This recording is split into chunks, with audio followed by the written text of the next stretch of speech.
Okay, ಈಗ ನಮ್ಮ ಜೊತೆನಲ್ಲಿ FSL ತಜ್ಞರಾಗಿರ್ತಕ್ಕಂಥ ಫಣೀಂದ್ರ ಅವರು ಕೂಡ ನಮ್ಮ ಜೊತೆ ಕುಂದಾಪುರದಿಂದ ಜಾಯ್ನ್ ಆಗ್ತಾ ಇದ್ದಾರೆ.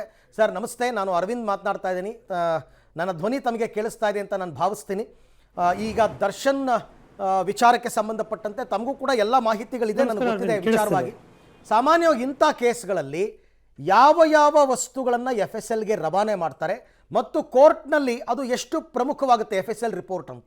ಸರ್ ನೋಡಿ, ಈ ಥರ ಪ್ರಕರಣಗಳಲ್ಲಿ ಒಂದು ಅಟ್ ದ ಸೀನ್ ಇವಾಗ ಡೆಡ್ ಬಾಡಿ ಸಿಕ್ಕಿದೆ, ಅಲ್ಲಿ ಸಿಗುವಂಥ ಕೆಲವು ಎವಿಡೆನ್ಸ್ಗಳಂತ ಕೇಳಿದ್ರೆ ಫುಟ್ ಪ್ರಿಂಟ್ಸ್ ಇರ್ಬೋದು ಅಥವಾ ಟೈರ್ ಮಾರ್ಕ್ ಇಂಪ್ರೆಷನ್ಸ್, ಅಂದರೆ ಯಾರು ಬಂದು ಅಲ್ಲಿ ದೇಹನ ಬಿಸಾಕ್ಬಿಟ್ಟು ಹೋಗಿದ್ದಾರೆ ಅದಕ್ಕೆ ಸಂಬಂಧಪಟ್ಟಂತಿರೋ ಕೆಲವು ಇನ್ಫಾರ್ಮೇಷನ್ಗಳು ಸಿಗಬೇಕು ಅಂತಿದ್ರೆ ಆ ಒಂದು ಫೀಲ್ಡಲ್ಲಿ ಸಿಗ್ತಾ ಹೋಗುತ್ತೆ.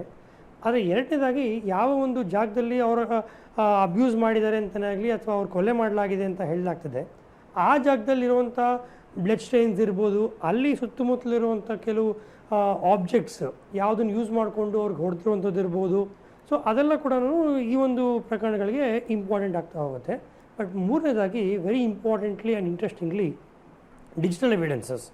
ಅಂದರೆ ಇದು ಎಂಟೈರ್ ಪ್ರಕರಣದಲ್ಲಿ ಯಾರು ಯಾವಾಗ ಕೋಆರ್ಡಿನೇಷನಲ್ಲಿದ್ದಾರೆ, ಯಾರು ಕಾಲ್ ಮಾಡಿದ್ದಾರೆ, ಯಾವ ಮೆಸೇಜ್ಗಳು ಬಂದಿದೆ, ಸೊ ಮತ್ತು ಯಾರ್ಯಾರು ಲೊಕೇಶನಲ್ಲಿ ಇದೆ, ಯಾವ್ಯಾವ ಟೈಮಲ್ಲಿ ಯಾರ್ಯಾವ ಲೊಕೇಶನಲ್ಲಿದೆ. ಬಿಕಾಸ್ ಇದು CDR ಏನು ಪೊಲೀಸ್ನವ್ರು ತೆಗಿತಾರೆ, ಅದರಲ್ಲಿ ಯಾರ್ಯಾರು ಕಮ್ಯುನಿಕೇಟ್ ಮಾಡಿದ್ದಾರೆ ಗೊತ್ತಾಗ್ತಾ ಹೋಗುತ್ತೆ, ಎಲ್ಲೆಲ್ಲಿಂದ ಕಮ್ಯುನಿಕೇಟ್ ಮಾಡಿದರೆ ಗೊತ್ತಾಗ್ತಾ ಹೋಗುತ್ತದು. ಮತ್ತು ಇನ್ನೊಂದು, ನಮ್ಮ ಮೊಬೈಲ್ಗಳೇನು ಯೂಸ್ ಮಾಡ್ತೀವಿ ನಾವು, ಸ್ಮಾರ್ಟ್ಫೋನ್ಗಳು, ಅದರಲ್ಲಿ ಟೈಮ್ ಲೈನ್ ಅಂತ ಒಂದು ರೆಕಾರ್ಡ್ ಆಗಿರುತ್ತೆ. ಅದರಲ್ಲೂ ಕೂಡ ಯಾರ್ಯಾರು ಎಲ್ಲೆಲ್ಲಿ ಏನು ಓಡಾಡಿದ್ದಾರೆ, ಯಾವ್ಯಾವ ಥರ ಓಡಾಡಿದ್ದಾರೆ, ಅದೆಲ್ಲ ಕೂಡ ಅದರಲ್ಲಿ ಮಾಹಿತಿಗಳು ಕಲೆ ಆಗ್ತಾ ಹೋಗ್ತವೆ.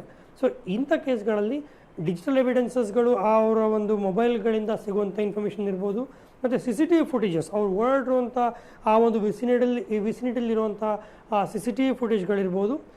ಅಪಾರ್ಟ್ ಫ್ರಮ್ ದಿಸ್, ಇವಾಗ ಸೋಷಿಯಲ್ ಮೀಡಿಯಾದಲ್ಲಿ ಏನು ಇವಾಗ ಇನ್ಸ್ಟಾಗ್ರಾಮ್ ಯೂಸ್ ಮಾಡಿಕೊಂಡು ಅವರು ಕೆಲವು ಮೆಸೇಜ್ಗಳು ಮಾಡಲಾಗಿದೆ ಹೇಳ್ತಿದ್ದಾರೆ, ಆ ಮೆಸೇಜ್ಗಳು ರಿಟ್ರೀವ್ ಮಾಡೋದು that's a very good evidence. ಮತ್ತು ಒಂದು ಫೇಕ್ ಅಕೌಂಟ್ ಯೂಸ್ ಮಾಡಿ ಅವ್ರನ್ನ ಟ್ರ್ಯಾಪ್ ಮಾಡಿದ್ದಾರೆ ಅಂತ ಹೇಳಲಾಗ್ತದೆ. ಆ ಫೇಕ್ ಅಕೌಂಟ್ ಯೂಸ್ ಮಾಡಿದ್ದಾರೆ ಅಂತ ಕೇಳಿದ್ರೆ ದಟ್ ಅಮೌಂಟ್ಸ್ ಟು ಇಂಪರ್ಸನೇಷನ್ ಇರ್ಬೋದು ಅಥವಾ ಐಡೆಂಟಿಟಿ ಥೆಫ್ಟ್ ಇರ್ಬೋದು. This amounts to another cyber crime actually. So ಆ ರೀತಿಯಲ್ಲಿ ಸಾಕಷ್ಟು ವೇರಿಯಂಟ್ಗಳಲ್ಲಿ ಈ ಥರ ಒಂದು ಪ್ರಕರಣಗಳಲ್ಲಿ ಎವಿಡೆನ್ಸ್ಗಳು ಕಲೆ ಹಾಕ್ತಾ ಹೋಗ್ತಾರೆ. ಓಕೆ, ಫಣೀಂದ್ರ ಅವರು, ಈಗ ಘಟನೆ ನಡೆದ ಜಾಗದಲ್ಲಿ ಅಂದರೆ ಕ್ರೈಮ್ ಸೀನಲ್ಲಿ ದರ್ಶನೇ ಇದ್ರು, ಪವಿತ್ರ ಗೌಡನೇ ಇದ್ರು ಅಂತಾನೂ ಕೂಡ ಪ್ರೂವ್ ಮಾಡಬೇಕಾಗತ್ತೆ ಪ್ರಾಸಿಕ್ಯೂಷನಲ್ಲಿ.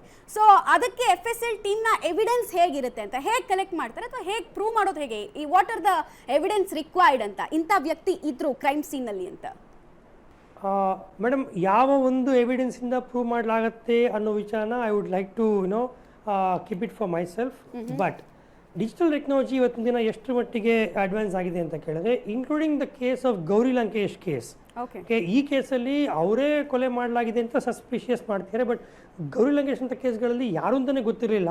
ಅಂಥ ಕೇಸ್ಗಳಲ್ಲಿ ಟವರ್ ಡಂಪ್ ತೊಗೊಂಡು ಅಲ್ಲಿದ್ದಂಥ ಮೊಬೈಲ್ ನಂಬರ್ಗಳನ್ನ ಟ್ಯಾಗ್ ಮಾಡಿ ಇಂಥವರೇ ಮಾಡೋದು ಅಂತ ಕಂಡು ಹಿಡಿದ್ರು.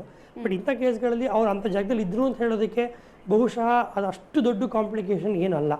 Digital evidences are very much there in the particular case.